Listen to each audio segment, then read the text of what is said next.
में उज्ज्वलक नामक एक निर्धन बढ़ई रहता था। धन अर्जित करने के प्रयोजन से उसने परदेश जाने का विचार किया और परदेश की यात्रा में घर से रवाना हो गया।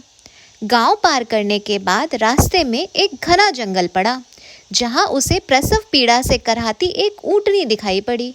उस ऊँटनी ने एक ऊँट को जन्म दिया। बढ़ई को ऊँटनी और उसके बच्चे पर दया आ गई और वह परदेश जाने का विचार त्याग कर उन दोनों को लेकर अपने घर लौट आया। घर के बाहर ही उसने एक खूंटी से ऊँटनी को बांध दिया। वह रोज जंगल से हरे पत्ते लाकर ऊँटनी को खिलाने लगा। कुछ ही दिनों में ऊँटनी स्वस्थ हो गई। वह और उसका बच्चा बढ़ई के घर ही रहने लगे। ऊँटनी का दूध बढ़ई के बच्चों के पीने के काम आता और कुछ दूध वह गांव में बेच आता। इस तरह ऊँटनी उसकी आजीविका का साधन बन गई।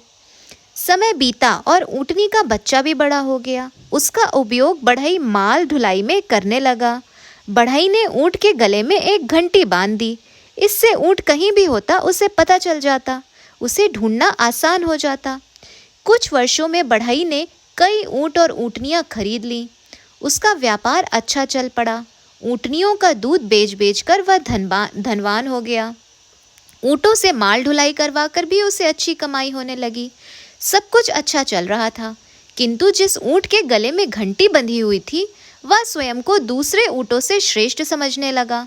जब सारे ऊँट जंगल में पत्ते खाते तो वह समूह छोड़कर अकेला ही इधर उधर घूमता रहता और घर भी देर से लौटता। में जंगली जानवरों का भय था। उस पर उसके गले में घंटी बंधी हुई थी, जिसकी ध्वनि से जानवरों को ऊँट का पता चल जाता था।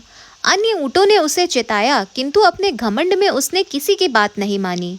उसे लगता था कि अन्य ऊँट उसकी घंटी से जलते हैं, इसीलिए उसके गले से उतारना चाहते हैं।